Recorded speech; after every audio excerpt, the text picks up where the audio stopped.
Hey everybody, 16 Ounce Setups here. Today I'm going to be talking about mouse pads and desk pads and the different products that I went through to arrive to my final setup. Now, I'm not going to pretend to be an expert on materials or any of the smaller technicalities that you might find in mouse pads. I'll refer to other YouTube channels. Places like Boardsy are great if you're looking for specific mouse pad reviews, and I will link his channel down below. I really just wanted a mouse pad that wasn't ridiculously expensive. It can get very highly priced very quickly, but at the same time, you don't really want to be going with a $10 Amazon mouse pad that I'm sure we all started with. So we're going to get started here by talking about what you should be really looking for in a mouse pad. And I think the first thing you have to consider is your size. Now you can definitely get a whole desk pad. This is actually what I started with, and this is something that'll encompass both the space of your mouse and keyboard. It's nice to have a uniform material that everything can sit on. It looks a little better if you're going for more of a symmetrical look, but just by the nature of the size, it is going to be more expensive than a singular mouse pad counterpart just because there's more material to work with. If you do end up going with a mouse-specific mouse pad, don't feel locked into the typical small rectangle.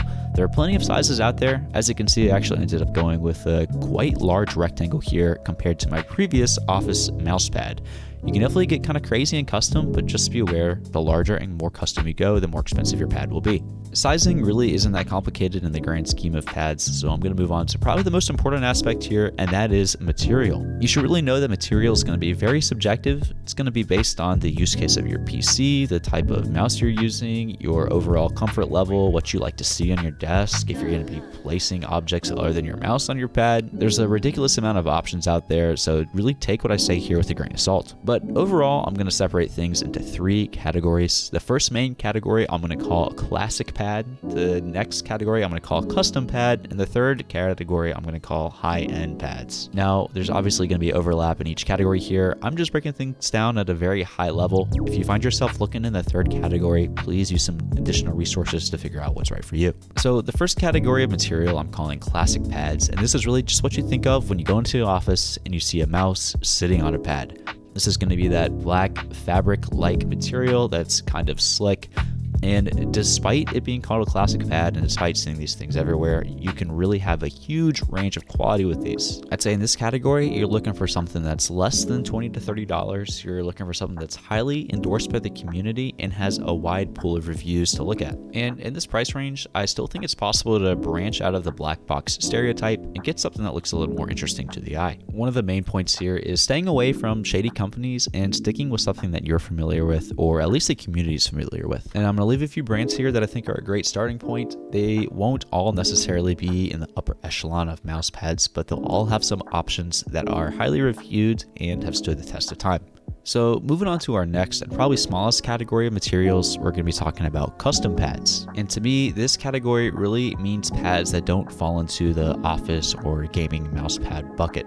This is stuff where you prioritize your aesthetics over your functionality. Mainly, I'm thinking about wool and similar fabrics and leather pads here, stuff that can be handmade, stuff that looks really nice. I'm sure you've seen pads from places like GroveMade or even custom sellers on Etsy.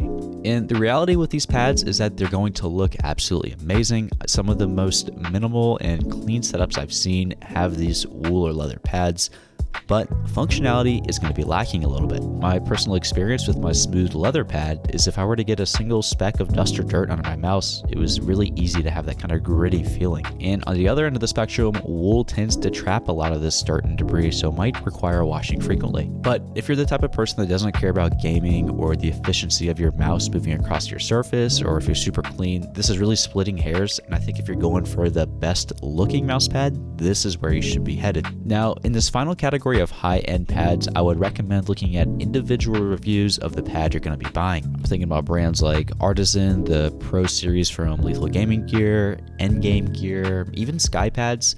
These are all stuff that you're going to be investing in, so it's important that you look at your particular model and make sure it's exactly what you want. Each material offering from each company is going to be heavily catered to the style that you want when you're playing games or using your mouse for productivity purposes. So I'm not going to be recommending any pads here. Again, just an overview of some of the brands that I found during my journey. Now, I mentioned earlier that there's some overlap between some of these categories, and this is where I found myself. I didn't want to be spending $60 to $70 on a higher end mouse pad, but I still wanted some nice performance. So following my own mouse pad aspects to consider, I first started looking for a size that I really wanted. I've had experience with super small mouse pads before, didn't want that. I had experience with larger desk pads before.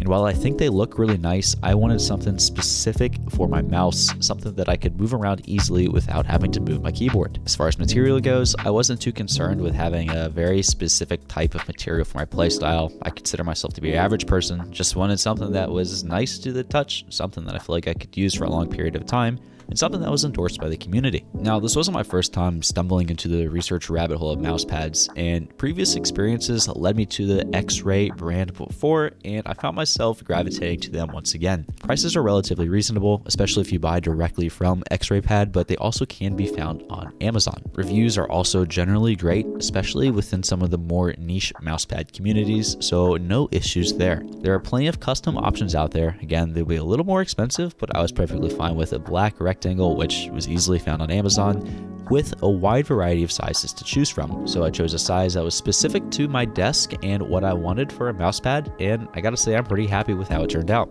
Now, I was really struggling differentiating between all the different models, and this goes for any brand. I pulled the trigger on the Aqua Control 2 and I'm very happy. But if you know you have a certain play style, you know you like your mouse to play a little faster, or you want some more stopping power, please do a little bit more research into what material you want.